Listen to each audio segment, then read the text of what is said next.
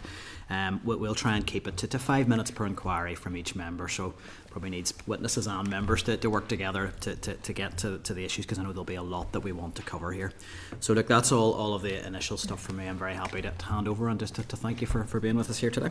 Sorry, Nick, can I just correct the titles? Mine is Northern Secretary, I'm not the Assistant Northern Secretary anymore. Okay, so that is an important correction. Yeah, absolutely. I don't want to take your seniority away from you, Mark, so that's appreciated, and my mistake entirely. So over to you guys. Yeah. Okay, if you're happy enough then, Nick, we'll just work through the issues as we have them on the briefing paper. We're not going to read them to you, so don't worry. So if we just hand over to Mark. No, Justin, in terms of pay. Sorry. Thank you, and thank you for the warm welcome, Chair and Committee. As you know, there's a pay negotiation ongoing, and we're not really here to conduct the pay negotiation at the committee. The Minister has made reference to the amount we've put the claim in for. We have a claim in for 13.6%, not a figure plucked out of thin air, but a recognition of the overall decline in teachers' pay against inflation over the past few years. We did settle it in good faith last year, and I think it's important for the committee to realise that was for the last 3 years. The figure itself wasn't insignificant, but when you look at inflation over that period, was 20.1%. We've taken account of that. We've taken account of what we thought inflation would be this year, and then we added another 2% to look at the overall impact of inflation back since 2010. That's what we go in with, and then the normal expectation is when we negotiate, we get an offer, and we eventually get to a position where we have an offer that we can take to members to consult on. We recognise that the Minister and the Executive are in a difficult position financially because of how finances in Northern Ireland have been organised over the past few years. And we also have the gap that's caused by how the Barnett formula and the money gets to Northern Ireland. But our members are also telling us they're not prepared to accept a situation where they're the lowest paid teachers in the UK, and that ultimately for us is what we need to deliver to our members. Otherwise, we're going to find ourselves in an impossible situation. So that's summary where we are with pay. Obviously one of the big elephants in the room when we do talk about pay always then is workload as well, because teachers quite often, we know while we might be asking them to vote in pay, at the back of their heads, they're thinking about workload and issues around workload. So those issues still need addressed. There are workload reviews that were identified 4 years ago that still need delivered on. But there are also questions around implementation of existing workload agreements, and we're going to be engaging with the employing authorities and the department on that. Is that everything then? I mean, there was... Well, I mean, that's just on paying workload, and you give me 10 minutes. So Reference SEN, so it was just if you wanted to make any remarks around SEN. No, my colleagues are going to do that. Right, okay. I thought that was all we were doing. Thank goodness. Yeah. Good try, though. Nice effort late in the day. Yes, so I'm going to pick up a few points about SEN. Now, we've laid quite a few things out in the briefing paper, and so I just want to pick up a couple of points because I know that we're time bound. What's laid out, I think that we've referenced in the draft programme for government and the end-to-end review, all of that is welcome. All of that is the utopia of moving forward with our children with SEN. Nothing there that we would disagree with. But it's huge, huge content, and it can't be delivered overnight. EA have already said that the part that they're looking at is a 5-year plan, and that would only be based on the fact of them getting the funding that they need to do it. So we have issues facing us now, is what the problem is. And there are already attempts being made. There's a bit of running before you can walk, would be our sense, going on. There's a change being made to the model of service delivery, but the business cases haven't been considered yet in order to put that in place. So there's a bit of moving the pieces around the chessboard.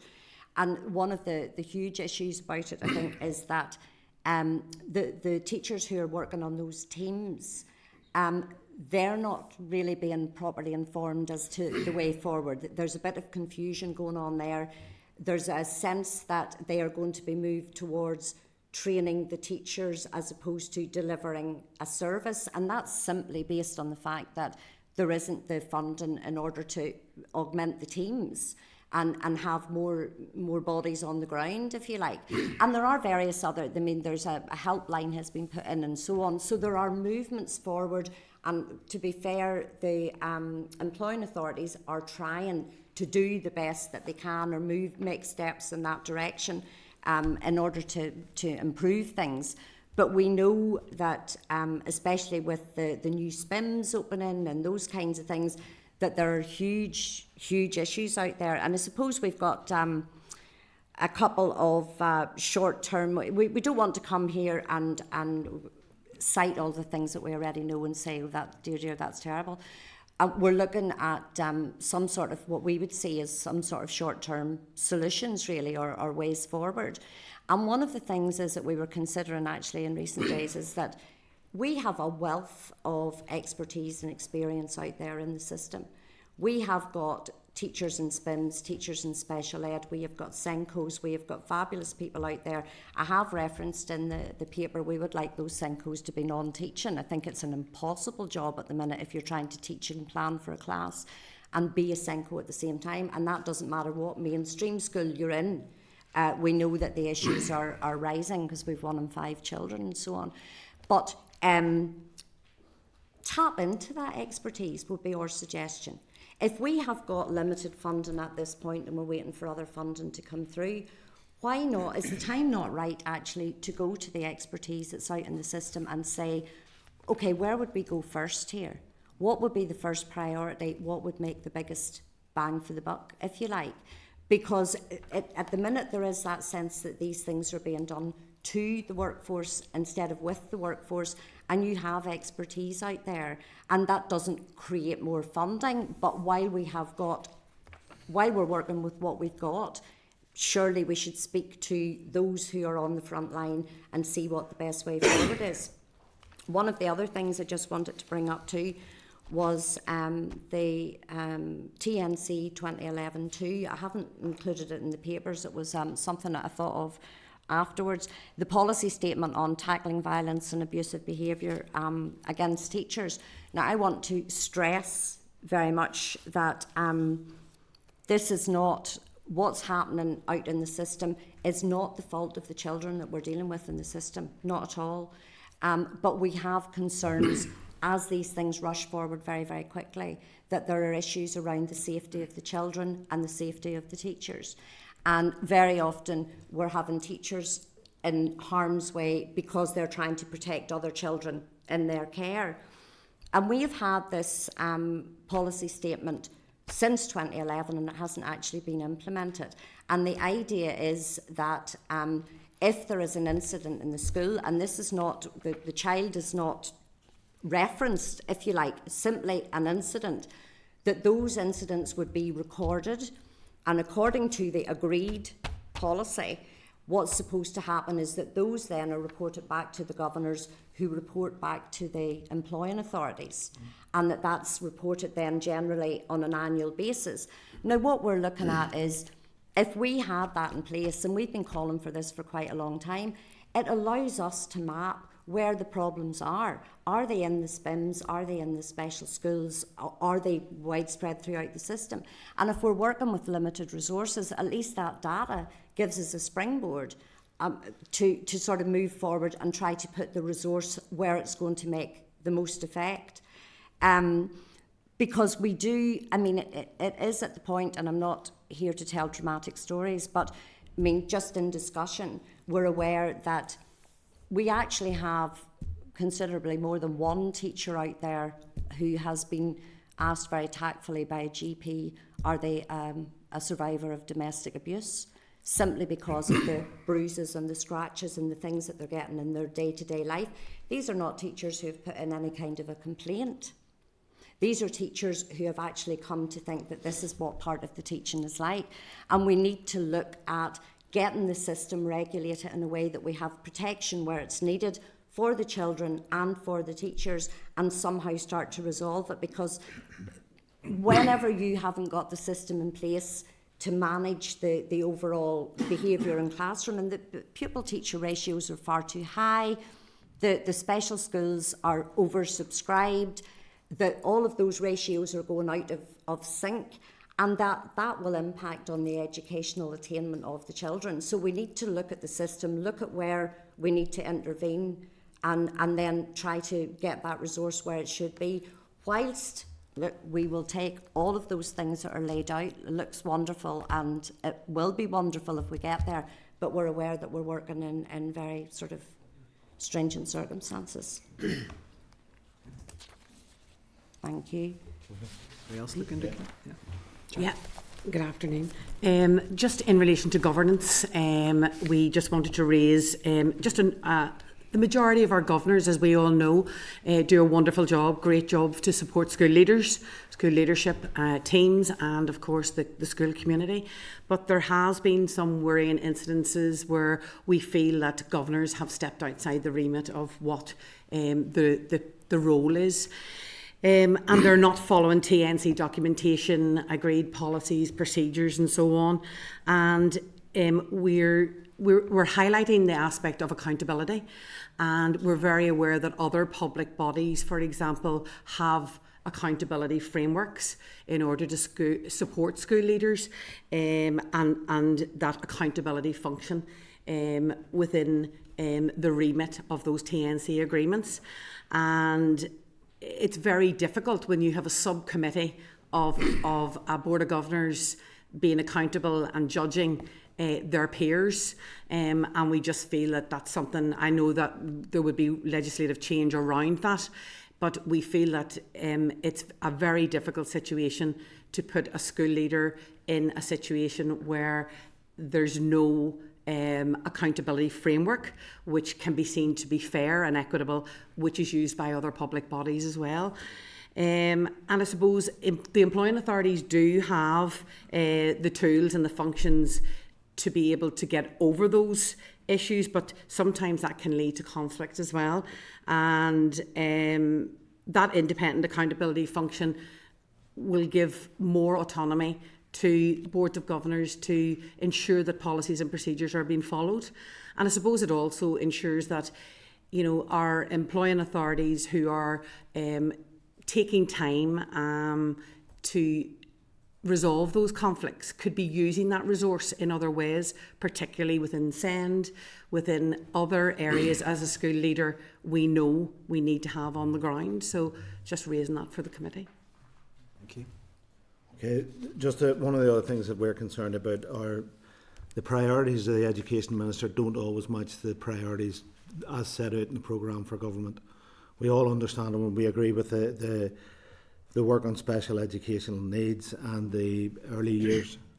Our problem is the number of announcements that have been made in the last number of months by the Education Minister in terms of things like mobile phones, for instance, mobile phones in schools. It doesn't take account that in many cases the schools rely on the children's mobile phones as devices for work in schools.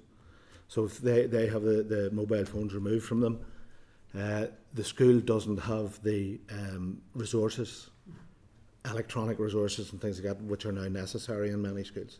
So, you know, we would see that as a potential to have detriment on the education of the children in the classrooms.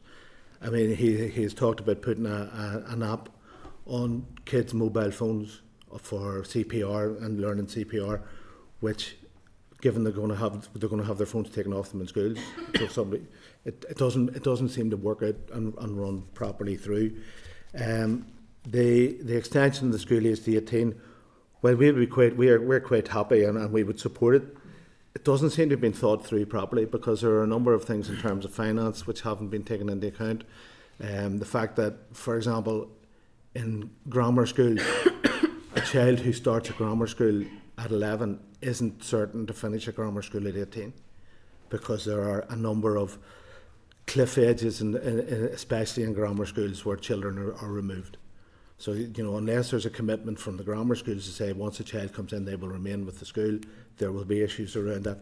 And in many cases, and I mean, even when I was growing up in the north, many families rely on the child when they get to 16 to go out and bring money into the household. And again, if that's not going to happen, there will have to be financial resources made available to the families.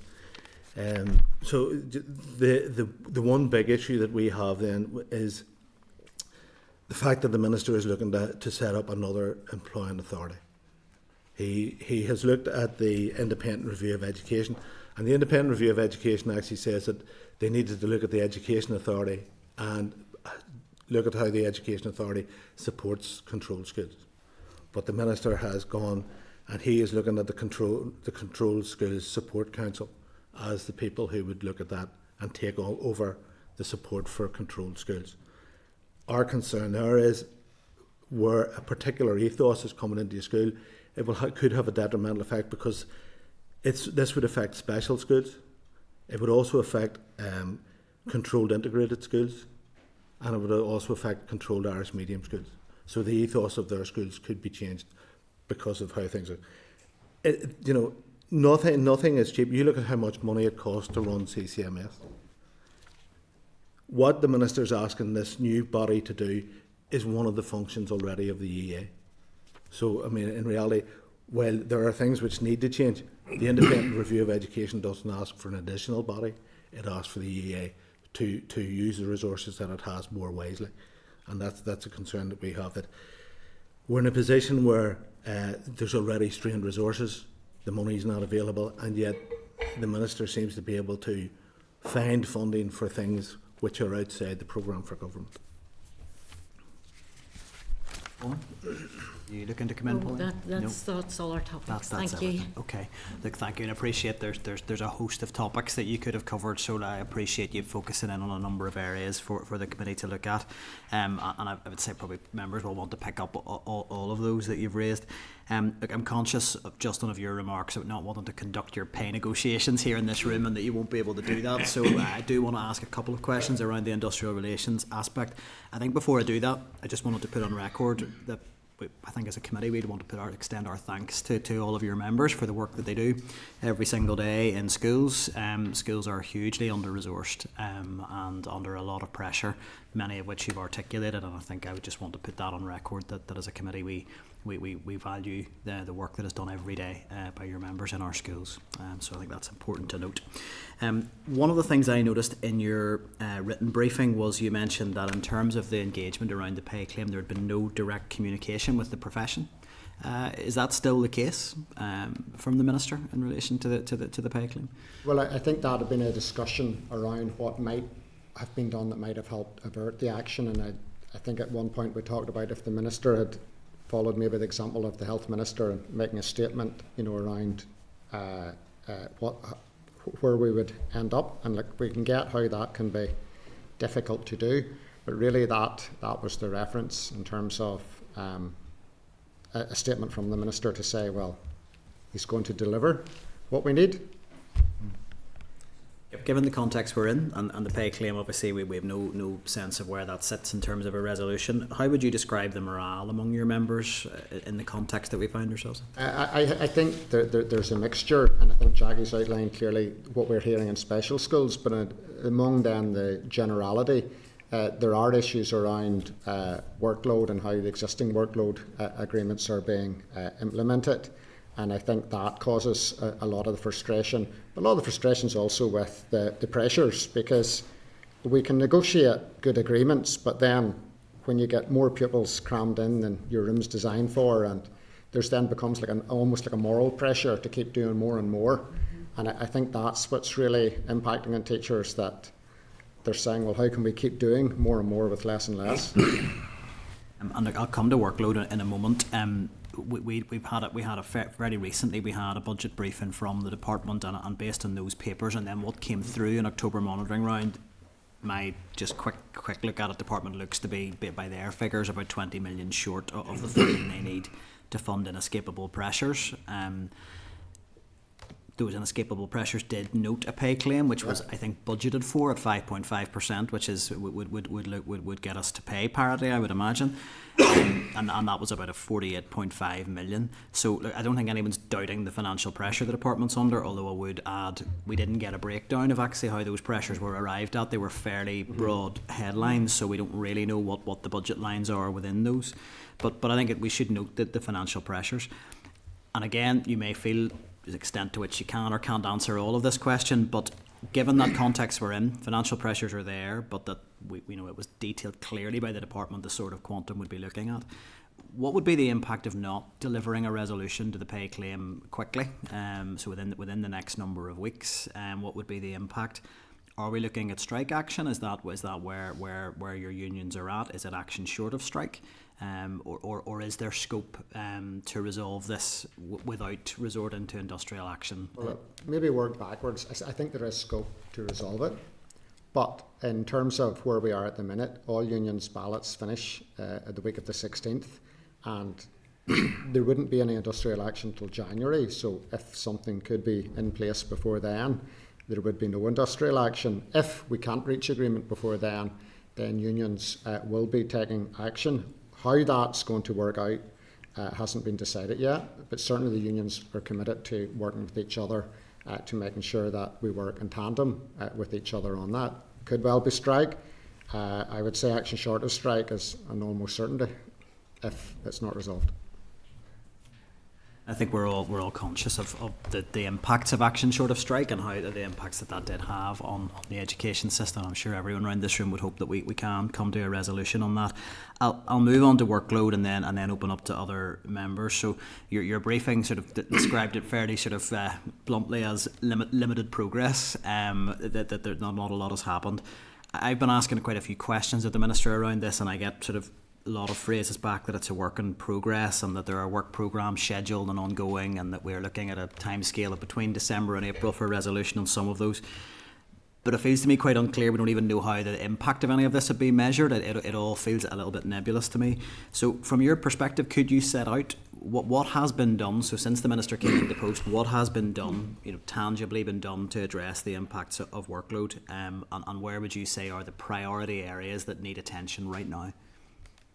Okay. There has been a lot of work behind the scenes, I have to be fair. We have got a working group behind the scenes that's looking at the recommendations that came out of the workforce reviews. We have, divided them up, and we've looked at them in terms of resource and impact. Okay, and then we have a plan of action in terms of grouping some of those together that will have an impact on the system and get them out into the system.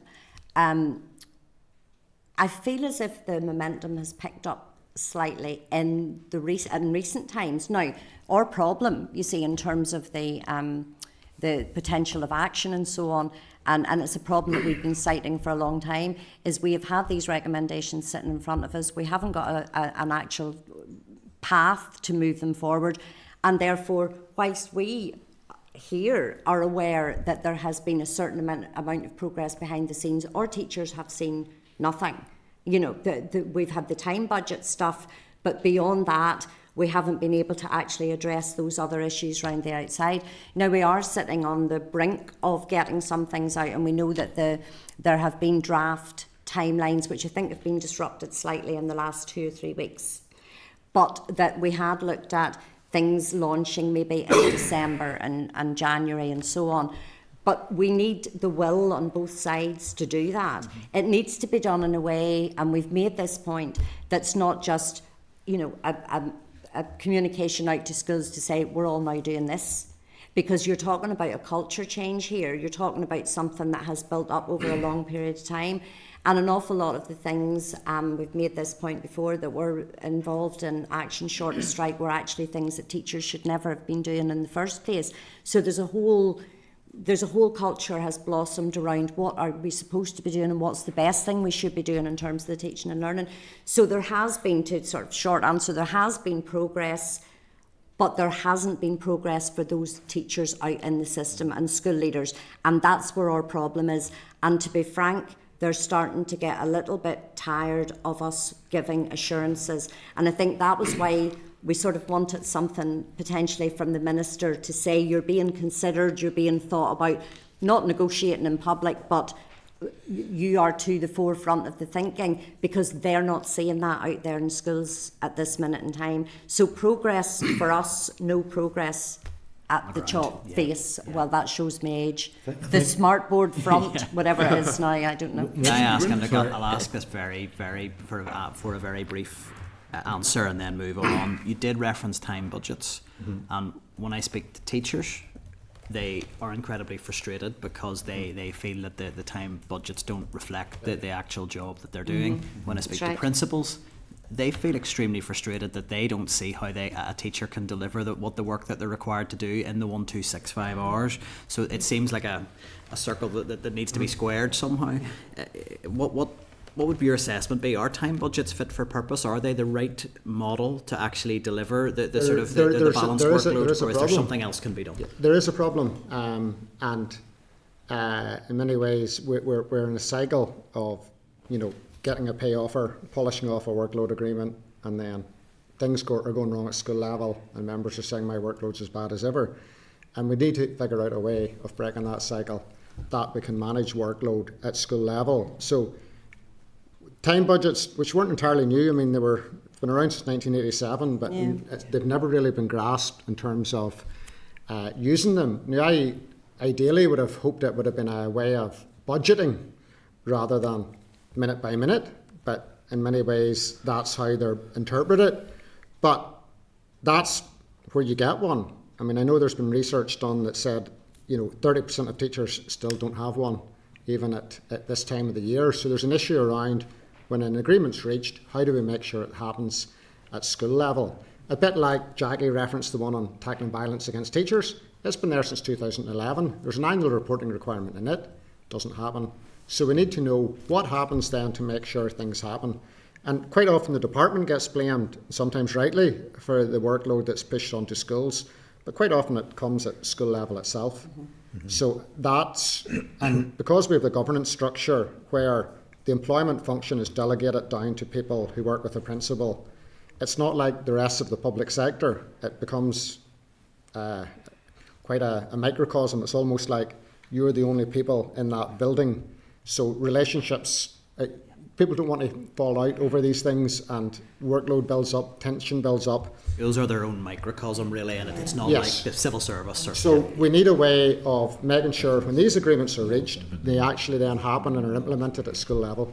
That's the only way we'll break the cycle. Very briefly, I'll just bring Jackie in from maybe the head teacher's perspective. And then there's a huge frustration with school leaders in relation to workload. NAHT and our members have not gone to ballot yet because we're waiting for the pay offer to be brought forward to us. But with colleagues, the frustration between, it's pitting school leaders against school teachers, and it should never be that way. We all work together collectively to ensure that children get the best education. And teachers are overworked in regards to their workload, and the frustration from school leaders that 29 things have been waiting in the wings for us to start. And as Jackie has already said, the EA have started that approach, but the frustration is there that we all can see the workload building up, and the frustrations when new initiatives are brought in through email on a Monday that haven't been workload assessed, and that again means that we as school leaders have to go back to time budgets, and it's not realistic that those things can be done within the time that there is. And the thing is that we... Very, very brief. Very brief, yeah, but very brief. we won't actually know how effective the time budgets are until we get the new initiatives piece sorted, the workload impact assessment, and we actually get the recommendations that we have identified out into the system, because at the minute there's all of that stuff being crammed into this amount of time,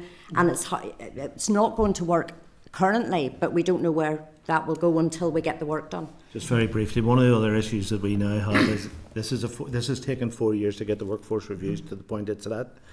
In those 4 years, other workload pressures has come into schools, which are nearly worse than was there 4 years ago. So that's our other problem, that the bucket has been full for many years, but from outside people keep pouring more water into it. So and that's there's a financial aspect to it as well. I mean, you give a teacher a promotion effectively. Their time budget's the same, but they've got to do more, and there's no money to pay someone to cover their class. So I think Nick, that it's those people in the middle management role. You get a promotion, and then you said, "Well, in my time budget, how much time am I getting?" You're told an hour. Yeah. And then people are worried ETI is going to come in, and somebody could be responsible for a whole curriculum area. In reality, is they have 1 hour a week to do it. So they have 39 hours a year. Now, no matter how much you tell people, well, show them you've done 39 hours work, they go, if I do that, I'm in trouble. So, but yeah, that's all they've been allocated to do their job. That's right. Yeah, it's the classic poison chalice, really, isn't it? Getting a promotion in a school. And to bring some members in, Cara. Thank you, Chair. Hopefully you can all hear me okay. Look, folks, thank you so much for your presentation, and thank you for all that you do. Just on that topic there about workload and pressures, I have a few questions and I'll just deliver them all at once. It's around burnout, and I know that we have a really key focus here about recruiting and retaining teachers in Northern Ireland. Can I ask, just around burnout then, what specific measures you would like to see brought forward to help teachers struggling with burnout? Particularly, I know you had mentioned there with SEND teachers and the huge challenges that they experience, even in a physical sense. What would you like to see from this department to support our teachers? Oh, okay, there are a range of things there. First of all, we would like to see proper support for the recently qualified teachers, newly and recently qualified teachers. Part of the issue around workload is that all of that mentoring and all of that space for them to be able to do their own professional development has slipped away, really. And so they're, and you can imagine coming from university straight out into schools as they are at this moment in time. And we know that other options are being laid before them before they even qualify. So, there are issues around that. But I mean, very experienced teachers are struggling at the minute out in the school setting. So we need to maybe focus ourselves too on building the more recently qualified teachers. But in terms of SEN, I think you're back round to resource. We need extra staff in there. We need proper training.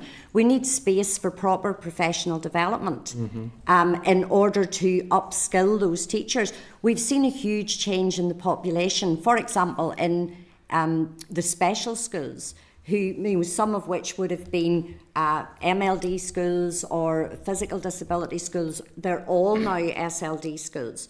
But we've somehow assumed that because those teachers teach in special schools that they're all over, the skill set that's needed for that. And then we need training in the mainstream. And some of the training that's available for special schools isn't available to mainstream, but mainstream is no longer mainstream. Mainstream has got, you know, your SPIM classes and your children right the way throughout. So there's a huge upskilling and confidence issue going on. And even when training is available, there's very limited time, and a lot of it is this cascade thing, you know, where one person is trained and then they're supposed to train everybody else. But when does that happen? So, I mean, I know we're talking in the context of limited resource, but I think this is back to the point I was making earlier. Speak to the people who are out there in the system. If they say training is our top priority, then take the resource and put it into training. Or if they're saying a member of staff or something is, do you know what I mean? There's something wrong with the way we're trying to do a wee bit of everything that's achieving nothing, and actually things are going further and further down. But I think our focus has to be on building our profession from the bottom up, and then supporting, particularly in terms of SEN. Totally. But I think you're right. I think it's about taking care of our teachers who do an incredible job taking care of our children and young people. And, you know, if we don't get serious about this now, you're going to sort of bleed out teachers at the other end who want to leave to go elsewhere. And I certainly know in my demographic, a lot of my friends are in places like Dubai and Qatar, and where they can find more money and more opportunities. Just lastly then, just a point of curiosity from myself, I suppose. I know you're engaging with teachers all the time. And one key point that we're talking about at the committee at the moment is around relooking, I suppose, at the curriculum and just sort of raising educational standards as a whole. I'm just curious on the broader conversation of curriculum reform. Is there anything, I'd just love to hear your opinion. I mean, we've been talking about things like RSE, perhaps the need for more financial education. Is there anything else that you just, as a matter of opinion, would like to see? I think it would be helpful for us as a committee to hear your perspectives while you're here. I think part of the problem is the framing of the debate. I know a lot of people talk about saying let's have a more knowledge-based curriculum as opposed to a skills-based curriculum, when the reality is it's a continuum. You can't have one without the other. And I think maybe we really should be thinking about, well, where are we on that continuum, and having that mature discussion around that. Because I suspect where we end up mightn't be that different from where we already are. And I do know that if the direction of travel is to have more content in the curriculum, more specified content, it seems strange that you wouldn't adopt the same approach to RSE. I think also that's helpful. Oh, sorry. No, it's also worth mentioning maybe that we should allow our children time for learning instead of testing them to within an inch of their lives, because they're losing that love of knowledge, skills. Whatever it is that you're putting in there, the children have to have that positivity to They're engage losing with their it, love for and learning. They're losing it because they're too stressed. Yeah, I think that's brilliant. Just to come in and thank you so much for your detailed answers. It's so helpful. And just to the chair and the clerk, perhaps it's something we can do as a follow-up of this meeting is looking at teacher burnout. Does the department monitor it? What data is currently available? And the connection between teacher burnout and people leaving our education and our schools. I would love to see if there's any sort of further data that we can analyse. But folks, thank you very much. Really appreciate you being here. Great, thank you, Karen. I know we can note that and pick that up as an action arising, and I think there's probably already some follow-ups around workload that would fit in with. So, David, I'm going to bring you in as I know you need to get away. Thanks to the chair for his discretion of car mechanics. So, just apologies, I'm going to have to leave after this point. You probably actually covered quite a bit of it in Kara's answer there, but just in case there is anything else in terms of added, I mean that issue really struck with me that you were discussing it around teacher protection in dealing with some of those issues, particularly within SEN environments or mainstream environments that are dealing with SEN children. We all recognise the pressures there and the imperfect situation that we have there at the minute. What you've said about training and so on, is there anything else in terms of what you think that protection piece looks like? I think I'm very conscious that at some stage we're going to grapple more with the idea of restraint and doing that in a responsible way. And I really feel unqualified, frankly, to be deciding as yet, and I want to hear much more from those who are actively involved, whether that's teachers or parents, in terms of are looking at that. But from a teacher's point of view, what do you think those protections look like? Because I know that from talking to special needs teachers in my own constituency that they are facing those difficulties on a daily basis. Yeah, they are, and the thing is that restraint should be an absolute last resort. Yeah. But in order to have that as a last resort, then you need to have upskilling in terms of diffusing the situation. You would actually need better teacher-pupil ratios and more qualified support staff. And the support staff and teachers out there are fabulous. I mean, they are doing amazing things. But they themselves would say that they're not getting the professional development, they're not getting the teacher professional learning, and indeed neither are the classroom assistants that they need in this change in climate. So we don't want to get to restraint. And sometimes it is the case that, for a child's own safety, that you're putting in a strategy. Teachers are very reticent about that, and teachers want to be properly trained in that area, and that training actually is not available in mainstream. It's not available to SPIMS. It's only available if you're in a special school. But that's not where teachers want to be. Mm-hmm. They want to be at the other side, and it is but again, I come back as opposed to what I said earlier, and that's not dodging the question, but I think different people are in different situations, and it's about asking the school, what is it that you need for the children that you have, because every child's an individual and every school population is different. Yeah. But I think it's that sense of, and also external support, by the way, would be another thing. Knowing that at that point when you need external support, you lift a phone or you drop a line or whatever, and someone is there with a word of advice or a bit of support, or teachers feel completely isolated and wait sometimes for considerable amounts of time before they've got what they, expertise coming back in. I can get a quick answer to this one because I just want to move on to something. No, you're okay. It's just I'm very conscious that the chair thinks I talk too much. You come to the NITC meetings as well. Chair definitely thinks I talk too much. So it's just, do you agree then with the premise of the idea that every teacher, as part of their initial training, should have some element of SEND training? I cannot believe that we have got to this point where it is not a mandatory part, that it becomes it's an optional part, because you will not find a classroom out there where you do not need some sort of background training in special ed, and I fail to understand. I think, David, but we also need to look at what happens then after people qualify, because I think keeping it up to date. Because it's not so much up to date, but if a young person qualifies, or even an older person qualifies as a teacher, once they're in 3-4 years, you really do need to then be taking time to actually train people at a more in-depth level on certain things, and that includes special needs. I mean, if you look at how doctors are trained, they don't just cram it all into the first degree, and say you're now doing brain surgery. You have to have that, professional development and time to come out to focus on things later on as well. David, can I just in regards to the support, our special school leaders would say what they need is the medical professionals still. There is a huge lack because of the budget constraints. They have no medical practitioner on site, no nurse there to help support the needs of the children, and that's a huge issue with our special school leaders. That's something I think the chair we're probably going to address in our concurrent meeting with the health committee to some degree as well. Yeah. Just one other thing that the child has to be put in the correct setting, and the professionals need to be listened to more as to whether a specific child being put into a mainstream school is the right place for that child. Okay, the parents may wish it, but the problem now is it's moved away from parental preference to parental choice. Parental preference is great, but the professionals need to be listened to. And where you have a child put into the wrong setting, you're setting up the problem. Yeah.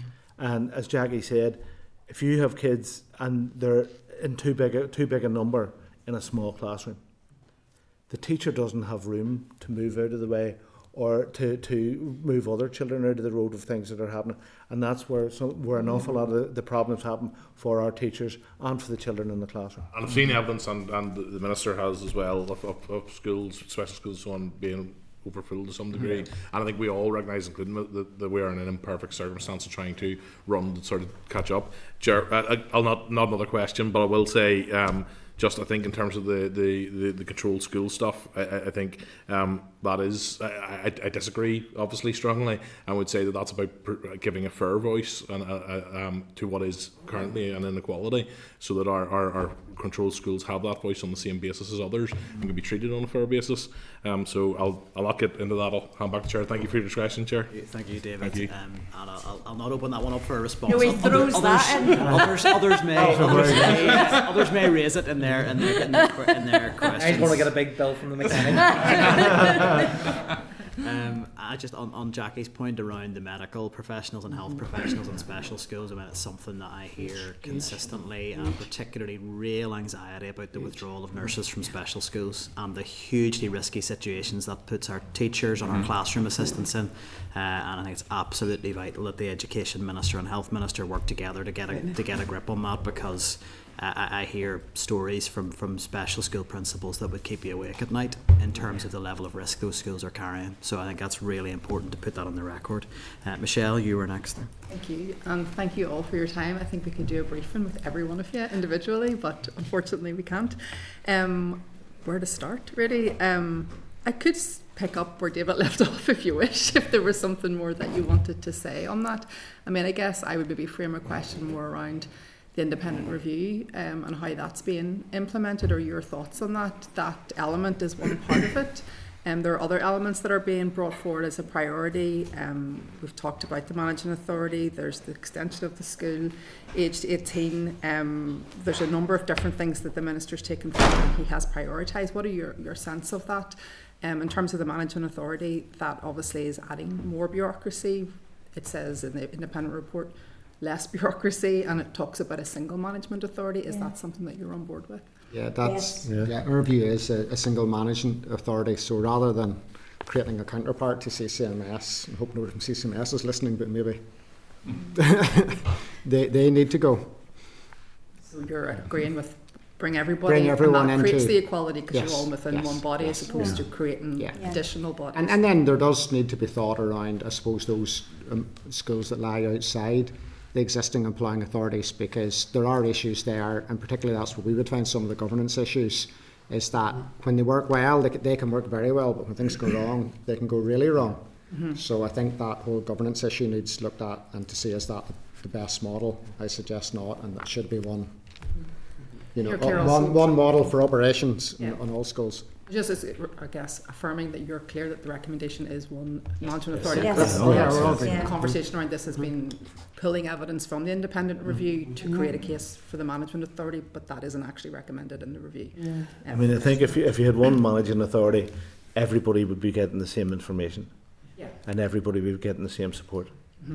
And one of the concerns that we have with having so many different types of school without one managing authority, the difference in how HR is done in different places causes us major difficulties, because in some of the schools where they're not part of either the EA or the CCMS, you have issues where the governors don't agree with the TNC documents and don't follow the TNC documents, and that's a major concern. Now, even in schools where they are part of CCMS and EA, they still do that.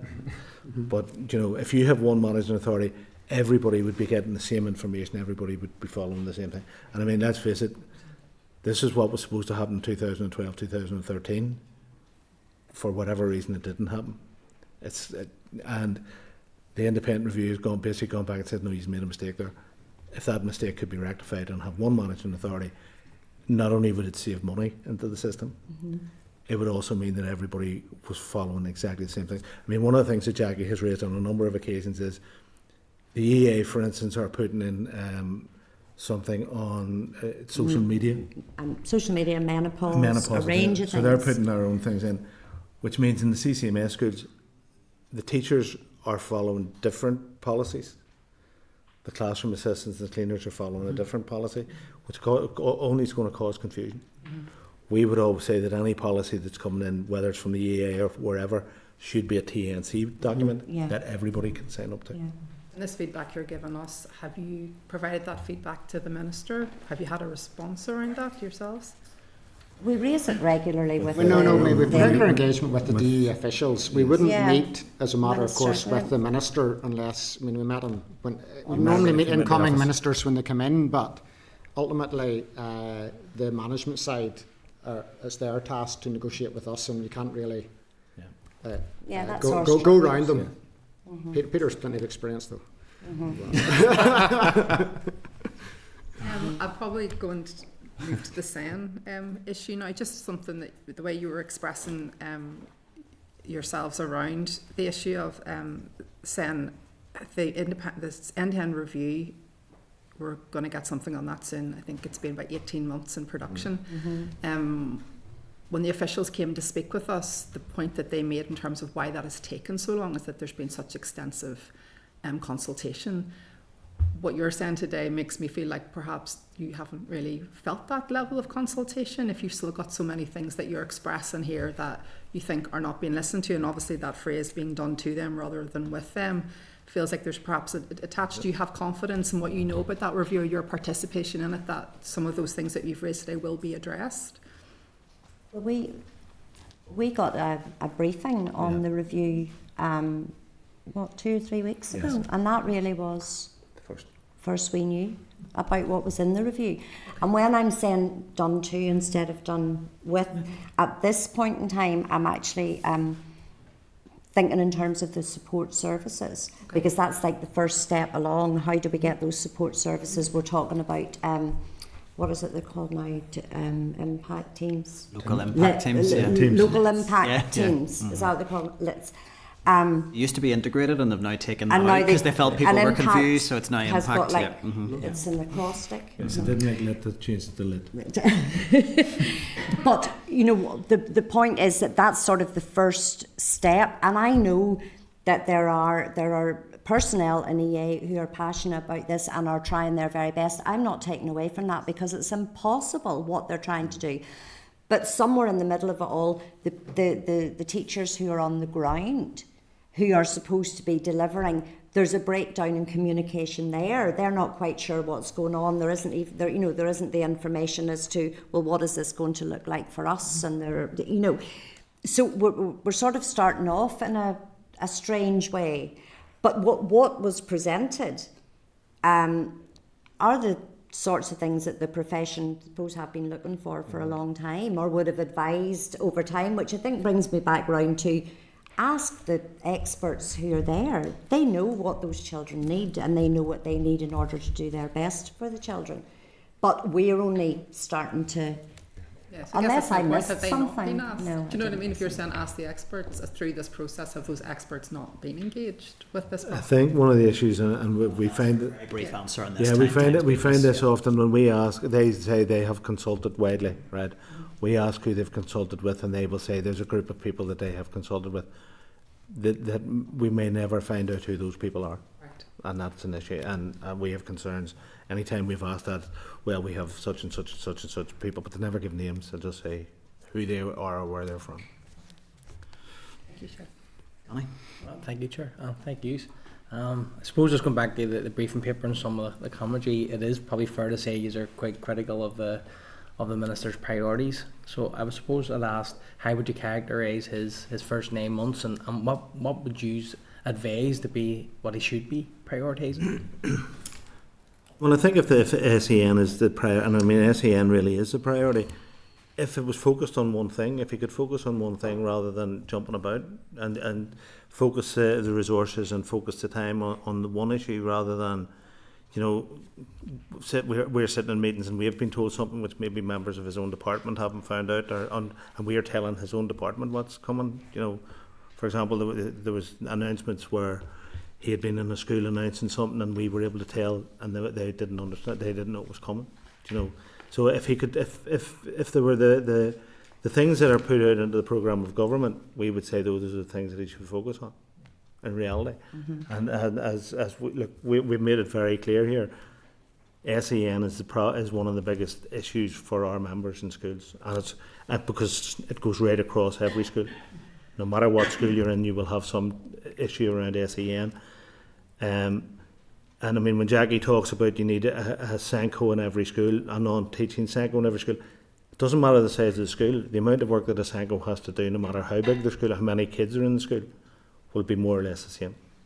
And if you could focus on that.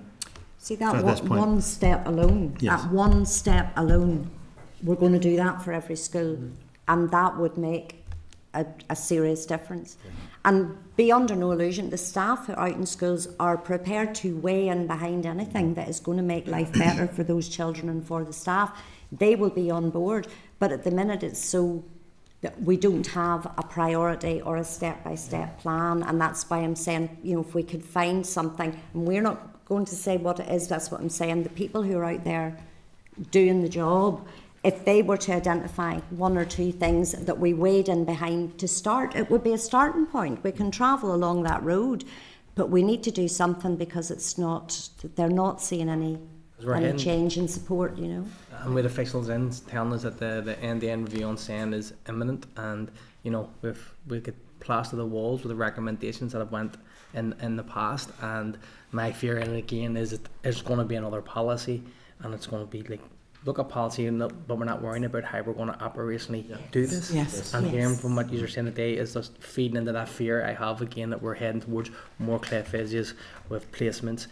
SPIMS, like there was concerns when you were in February, is it mentioned around the new SPIMS being set up? Like, would that same assessment be there? Like I'm concerned about some of the SPIMS because some of the cases that I was working on, you know, families were putting their statements into the link officer, they're in giving a school in a mainstream, and then when they went and spoke to the school leader was going, oh God, how can we don't have the capabilities to do this, and that was still happening right up until a number of weeks ago. And some of the SPIMS aren't finished. Nope. I mean, building site not finished, and the children are in and kept in a smaller space, and they don't have a breakout room, and they don't have a sensory room, and they don't have the things that they need. There are huge issues around that. And the schools, again, and this is listening to the experts, schools will never say that a child shouldn't be in my school unless the child shouldn't be in their school. What they're saying is, we don't have the expertise, we don't have the equipment, we don't have the resource, we don't have the capacity, and that's not listened to. I mean, maybe there's a child from over there that school could, you know, there could be some way of looking at the system and making sure those children are more appropriately placed. But I think the voice of those teachers is not being heard, and the voice of the schools is not being heard, and then it's just spiralling downwards in terms of morale and hope and confidence. You know? We've a huge proportion of our workforce have not been skilled in dealing with the complex needs of the children who are in front of us every single day, and that is a huge resource that needs to be filled. Can I just say another priority for the Minister has to be pay?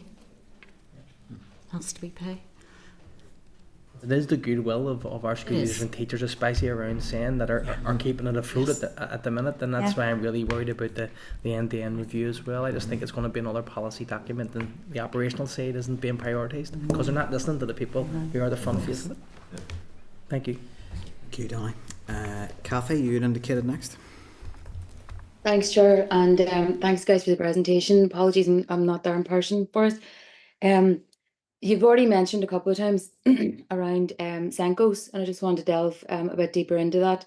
We had the department in a couple of weeks ago, and to be quite honest, the response that I got completely baffled me.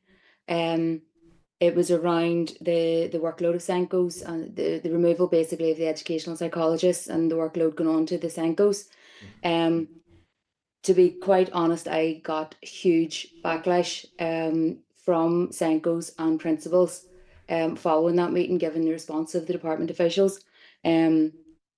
Basically that the workload of the Senkos, basically what the department were saying was that, you know, the workload had been reduced, that the steps that they had put in with the removal of the educational psychologists and some of the I think it was a gateway they described it as, but in speaking to a group of principals and Senkos, that just does not seem to be the case. That Senkos are under severe pressure. I understand that all staff are, but that Senkos in that role specifically at the minute are under severe pressure. Can I get your view on that? I'm not sure whether you've seen the response from the department whenever they were in, but just to delve into that a bit. Well, there is that sense that where we know that there's a shortage of educational psychologists for a start. And we also know that even when the educational psychologists are made available to the school, it's time bound. And I think that actual situation is getting worse. They're actually eaten into the time by things that normally would have been done beside the time, if you see what I mean. But there seems to be an increase in moving the assessment of these children back into the schools. And that it's not just a case of, I mean, we already know that there are a raft of children out there who have a range of needs that aren't being fully met, not met in the way that the school leaders and the teachers want them to be met. And then you're moving that almost prioritisation into the schools and saying, well, with your limited resource, you then decide where this is going to be put. And at least when you have got, I mean, whenever inclusion came in at the beginning, and we're all completely in favour of it, it was set within a model of having all the expertise that you needed and the support that you needed built around the school in order to facilitate those children being with their peers in the school. That there wasn't, we were all completely behind that. But resource, the difficulties with resource are pushing more and more and more and more of those decisions back into the school. And where Jackie referenced earlier on medical needs now that our teachers are dealing with, quite medical needs that it makes my blood run cold that there are teachers out there who would take that on.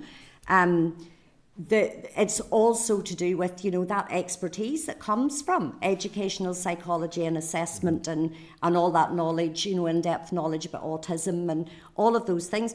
Our teachers, all of a sudden, with a lack of teacher professional development and learning, are supposed to know those things. And it's a huge pressure. And you're right. I mean, I know that I've spoken to a couple of my members recently who are Senkos, and fabulous Senkos, who are saying, and they're a lot younger than me. I know that makes them very young, but they're a lot younger than me. But they're saying, I don't think I can stay. And our other difficulty is that Senkos, say that a Senko retires, or very few of them, even though they're really, really stressed, very few of them actually pass it over or give it up, I have to say. But when they retire, I don't like to be a school leader looking for somebody to take that post on, because they've watched what it's done to their colleague. But those children still need support and all of that done, so it ends up with the school leader. That's where it ends up. And so the school leader is running a school and doing those duties. So short answer, we are not seeing any decrease in workload for Senkos at this moment in time. In fact, the opposite. Yeah. No, that's good. That's really good to clarify that. As again, it's already been mentioned around the lit teams, which I actually think initially were going to be multidisciplinary teams, and then changed. I think this is the third change in the name. But and again, in speaking to school leaders and the Senkos at that stage, they haven't had any communication on these lit teams, and there is a fear out there that they're not going to deliver. You know, they don't know what's coming down the line at them, and there's also a fear around there that health, you know, mightn't feature, and allied health professionals mightn't feature in these at all. Again, can I get your view on that, and what impact you think that will have on schools? Ask for this. It's a big question, but I'm going to ask for a brief answer. Yeah, very brief answer. I think the concept is probably good. There's a concern actually within those members who potentially will make up the teams that there will be an expectation that they suddenly will be multi-skilled. Our understanding is that you would have a range of experts working together. But I know that there's a fear that there's some sort of expectation on them now that their expertise will automatically expand, and there's a concern about that. But I think also there is engagement with the Department of Health, is my understanding, to build them in. But then we know the resource in health at the moment. So the concept is good. If you had a local on your doorstep team, that meant that, you know, the child could be assessed and you had that range of expertise, but you know, it sounds to me like something that would be a good idea, but we don't have more personnel coming into the system. We're moving the same people about the place. We're not upskilling them, and we don't know that health will be involved. So look, we're back to resource and training and upskilling and communication as well, because whilst the school leaders and the teachers, you know, in the schools don't really know what's coming, I'm not entirely sure that those people who are earmarked to be involved in the teams have a clear understanding of what's happening either. Yeah, no, that's that. Is that brief? Yeah, no, because that was feedback that was coming, that in theory this all sounds fabulous. It's what it's going to look like in reality. Yeah. Thanks. Thank you. Thanks, Kathy. And look, I mean, I think that is the concern. No one's going to argue that a single point of referral into a team to access those services is a bad thing. It's just the same number of people delivering those services, and that we do get back to resource, and so that in many respects the EA is in an impossible position. Peter, I'll bring you in last. Thanks, Chair, and look, thank you for the session. I think for me this has probably been the most useful session I've had on committee for the last couple of months, and I never thought I'd say that, facing into 5 union leaders, but it's been really, really positive and very, very educational for me. I have to say, and I also want to just say that in terms, and I'm not going to draw you into pay, but I think there has been, and I'd want to welcome it and note it, there's been an understanding, at least on union's side, that there's not the money in the budget, and if, in order to sort some of these things out, as the Chair has said, we're 20 million short in terms of inescapables. The money needs to be there, and I hope it will be there to get the right resolution for all your members. In terms specifically of questions, I've got a couple, and these are going to be super brief, Chair. Jackie, you mentioned a 2011 report, violence against teachers. Is there any reason that something hasn't been done about that? Well, actually, there's a similar process in place for the non-teaching staff. Okay. And it has been working from whenever its inception was, Justin, I don't know when that was. And the JMC get regular updates on, incidents in school and so on, you know what I mean.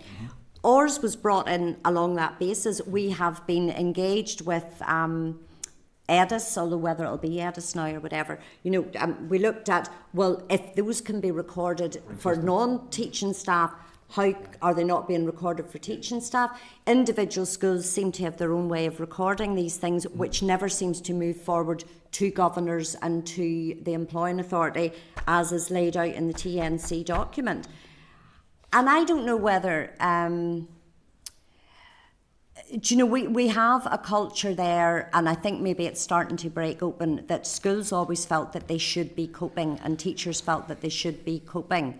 And I think we maybe have to sort of change that mindset to say we can't bring the support in unless we know where the issue is. But I mean, it's not for the want, particularly with my colleague Justin, it's not for the want of it being raised, is it, Justin? Because I've you raised have, it many times, and I think the issue with this is we, as unions, when we ask our members, are things getting worse, they always say yes.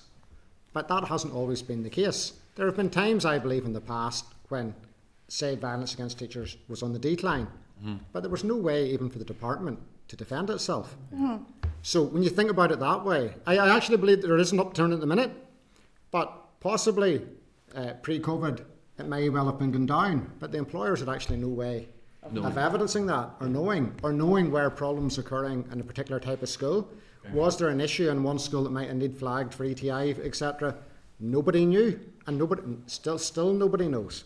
Well, maybe we can pick that up. I'm sure we will. Actions, I've noted that one down. Yeah, you're well noted. Brilliant. Okay, next is, do you guys have any figures? I agree, and it's been talked about at length about the Senkos, and do we know how many sort of teaching Senkos there are as opposed to non-teaching Senkos? Do we have any figures? Because I am everyone in this room is very conscious of the pressures in the area, and I'd love to know what the numbers are, in terms of are like even do you feel most Senkos are still teaching Senkos? Yes, very small number are non-teaching, very small. Amazing. Usually in a bigger post-primary school, where it would, you know, come under senior leadership or whatever. Mostly in that case, I mean, off the top of my head, I can't think of one primary school. The variation is massive. You will see schools of similar size where one Synco is full time and another where a Synco gets 2 hours a week. With the same demands, you will see that. And I suppose part of that is how the funding formula works in terms of free meals, extended schools. There's other pots that bring in money, and sometimes that money will facilitate, I would guess, a full-time Synco in some situations. Would that be right? Is that? In some cases where you have a non-teaching vice principal, one of their roles would be Synco as well as their other duties. That's the other problem. You know, if you have a school of a certain size, and it does go down to, because of the size of the school, tells you how much money you're going to get. The school can make that decision, and where schools have made that decision, even with that, because of the type of school that they're in, the Synco will still be very much overloaded. For example, in the school that I was principal of in North Belfast, we had a non-teaching Synco for the first 4 years when the school had amalgamated, but the money ran out, and that person then had to go back into the classroom 3 days a week, out of the classroom 2 days a week. So look, we could go back to our members and find out exactly how many there is. We could get that information, but I can guarantee in schools where there are less than 7 teachers, you're not going to have a non-teaching Synco. And look, finally, then, I mean, I'll probably pick up where, and it's more of a comment, pick up where my colleague left off. You know, the committee members would think it weird if I didn't, you know, say something negative or ask a difficult question during a committee session. But I mean, in terms of, and I certainly hear, Mark, and you reflected it in terms of the independent review and the moves around controlled schools, and I would say half of your members are probably in controlled schools. I can only reflect what I hear, and I understand what my colleagues said about what the independent review actually recommended, a single managing authority. Now, those things aren't easy. We remember ESA and the difficulties around there. Those aren't things you just sort of snap your fingers, suddenly you know it's all sorted. My view is that I certainly, and I've talked to a lot of principals in the last job I had, I talked to a lot of principals and a lot of teachers, and you know, a lot of controlled school teachers and a lot of controlled school principals will point out that CCMS have, you know, Catholic schools are represented by CCMS. That more recently we have the Integrated Education Act, that there are duties on the department and EA regarding Irish medium and integrated schools, and controlled schools feel like they are a weaker partner in it all, and that's not to denigrate any of the work that CSSC does, which I think is a marvellous organisation doing the best it can, but it does not have any statutory authority, you know. So I don't know what the work task force, whatever it's called, that's currently looking at this, I don't know what it'll come up with, but I would want to reflect the feelings of certainly some controlled school principals and teachers I've spoken to. I felt that they are weaker partners in education in Northern Ireland, and for them it's an issue of equality, you know, and having... I would say the anomaly there is CCMS, because neither NICE or Coilin and Gilskirta have those powers either. I know they don't. You know, but they have, there's duties on the department though, Justin. Yes, but I mean, I don't know that the answer. Well, I think the chair doesn't want us to start. Oh no. It's not the issue, and I think the issue's had an airing. It's genuinely time. Yeah, we've we've got the task force coming in. They're scheduled, but and we'll know what finish your once they remarks. produce their recommendations, maybe you can invite us back. We'll come back and tell you why they're wrong. that would be great, Mark. That would be super. But just very briefly, Yeah. I think there is a perception out there of no support in any area. I think that, you know, in controlled schools, because there are great strains on the HR in EA and great strains on the support services and so on, that, you know, what I'm saying is maybe properly funding the body that's supposed to support them instead of creating another body might be a way of looking at it. It's you know, there's a lot of perception around just lack of support. And I do you know accept what I mean? that, and I'm going to draw to a close there. And the chair's it's had a good airing back and forth. So it's fine, Chair. No desire to shut that particular issue down. We will hear from the task force. I think we're definitely beaten on time. Look, thank you all for your evidence today. It has been a really, really helpful session. There's an absolute stack of things for us to follow up, and hopefully we'll be getting to engage again soon, and we can broaden out the discussion to some other areas as well, perhaps. But thank you all for your time, and for your patience, as I know we're running over. So while the witnesses are just making their way out, in terms of actions that were discussed, I'll do these really quickly, and then I'm hoping the rest of the agenda will be very, very rapid, and I do thank members for their patience. So TNC 2011/2, the violence and abuse of teachers, was highlighted, so I think we should absolutely get some correspondence away. I think all members had reflected that in terms of establishing the department, where does that sit, and why has no action been taken. So I think that's a straightforward action, and I think a more general update on workload as well would be really helpful. The written responses from the department have been fairly vague, and I think just to reflect Jackie's comments there, that while there may be good work going on in the background, teachers don't feel it, and so I think it would be good to hear from the department when are we going to see some tangible action. To Cara's point then around levels of attrition within the teaching profession generally, it wasn't specifically Senkos, I don't think, so again it might be a good idea around sort of recruitment and retention rates within the profession, and whether the department sees their need for an intervention there. We had looked then at, and then the issue of Senkos got a fair bit of discussion, so I mean I would be happy to put it out there to ask the department as an initial opening question about whether their assessment of the level of workload that Senkos currently carry, and whether they are scoping out the capacity to deliver that as a non-teaching role.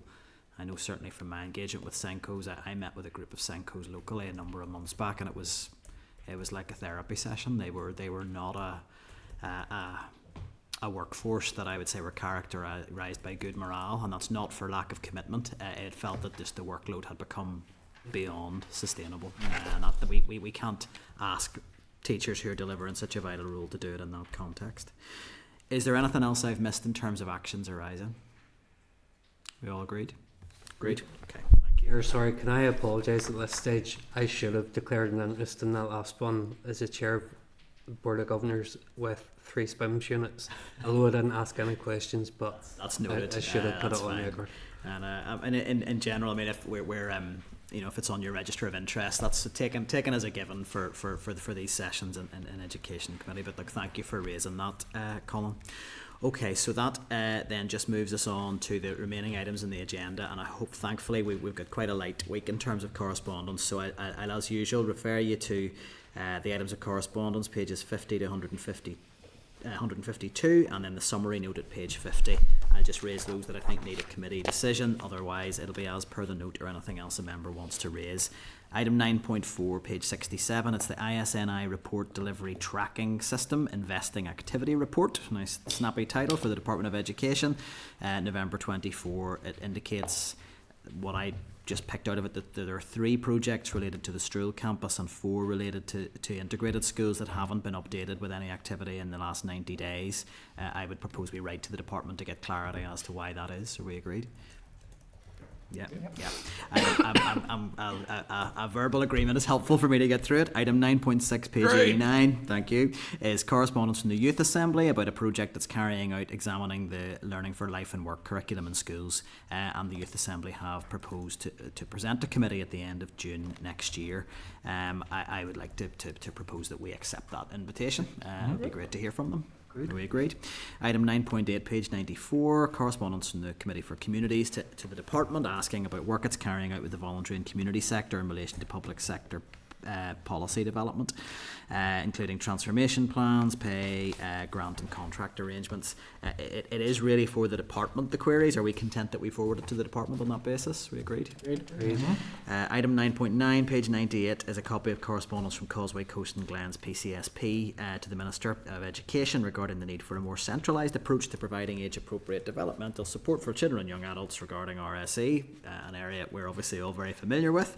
I would suggest that we add add that to the RSA inquiry papers, but also write back to the PCSP and ask for more details of the programme that they are highlighting, as it sounds very positive and something we may be interested in. Are we agreed? Agreed. Item 9.10, page 100, response from the Department of Education on NIPSO briefing on the use of restricted practices in education. So very quickly, I would ask members to note we do have a restraint and seclusion update from the department provisionally penciled in for the 22nd of January, so it's not too far away. But I do think that there are other things that we may want to ask the department about that are highlighted in that. I have noted that we had discussed school governance before, which is covered in a fair bit of detail in that correspondence, and we don't have anything in the forward work plan around that.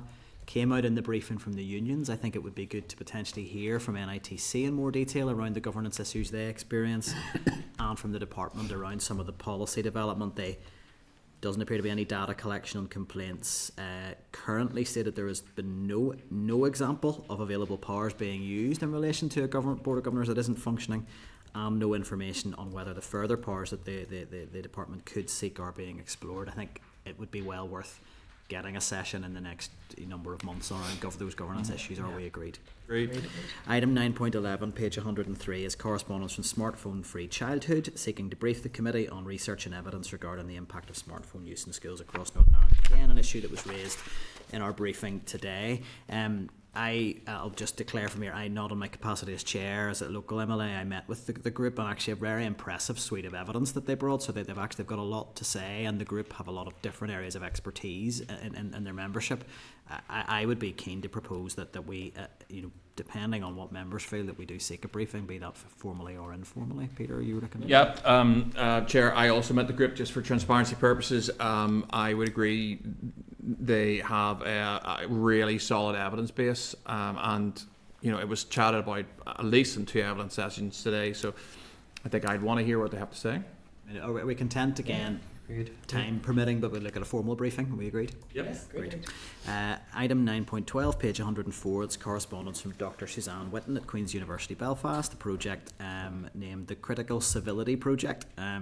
Something we could maybe roll out in this building might be helpful sometimes, but exploring the role of philosophy with children might play in improving skills in critical thinking, communication, empathy and understanding of difference. There is an invite or an information about a conference on the 14th of January. I'll leave that with members. It is a plenary day, so it may not be feasible. I have to say, from reading it, we have said in previous instances it might be better to seek a written briefing in the first instance, but actually the written briefing they provided, I think there was an awful lot there that I felt looked really positive in terms of helping children's ability to think critically, building confidence and expressing their own views. But what I really liked was that there's a lot of feedback from the children who participated saying it helped me understand that other people have thoughts that are different to mine, and to understand that other people are having the same thought processes that I'm having as I'm communicating. So I thought it was really positive. I would really like to hear from them again, and I would be happy to propose that if members would agree, potentially at an informal briefing. It would be an interesting area in terms of how that would factor into our curriculum here. Are members agreed? Yeah. Any alternative views? No? Great. That's good. And item 9.13, page 152, it is correspondence from the Committee for Finance. It's an update on proposals under consideration by the Interim Public Sector Transformation Board. We've got 5 proposals from the Department of Education selected to move to stage 2 or to be included in the digital landscape review. And that's, as we know, it's funding through the financial package that restored the executive. Don't think there was much in there that was new, that this felt familiar territory, but I just wanted to check if it might be helpful if we write to the Department of Finance and perhaps seek clarity on when we expect to know the outcome of the Stage 2 and digital landscape review projects. Other than that, I think it's territory we've covered. Are we agreed? Agreed. Okay. Other than that, are members content to dispose of the correspondence as per the note at page 50? Yes. Great. Great. Item 10 is forward work programme. I think at this stage, given the time, I would simply refer members to that draft forward work programme at page 164. It's already well populated. I don't know if there's anything that you want to speak to. Just the Minister is going to come on the 5th of February and would like to know what priorities you're going to ask him about.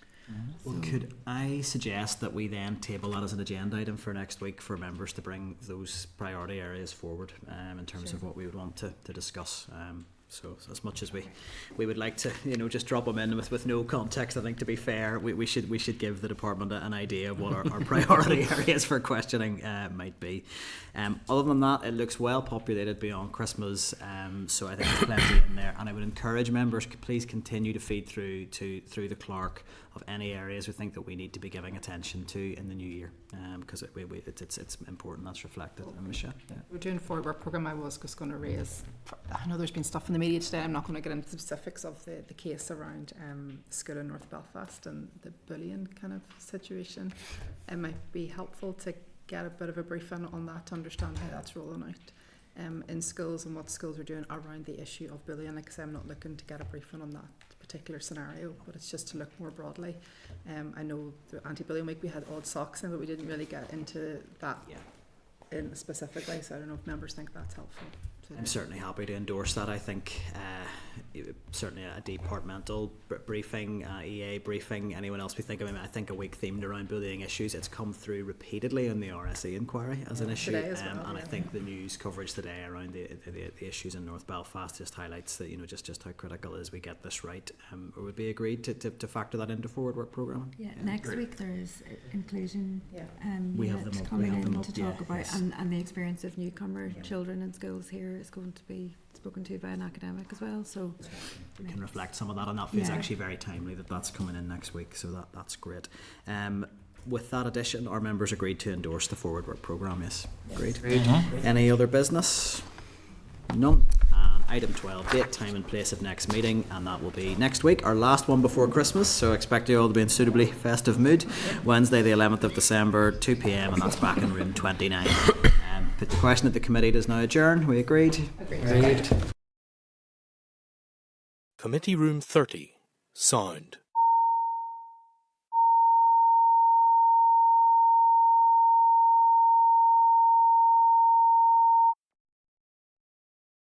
Committee Room 30, sound.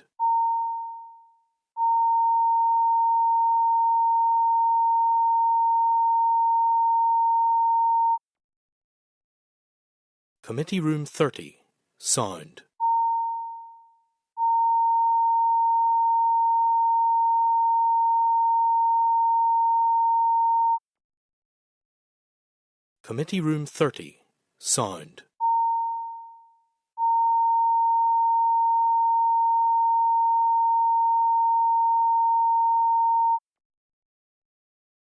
Committee Room 30, sound.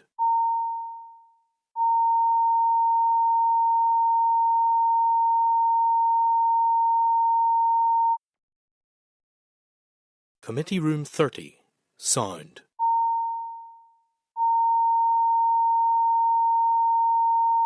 Committee Room 30, sound.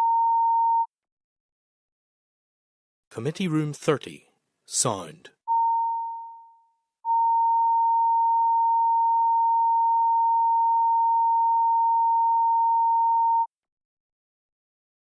Committee Room 30, sound.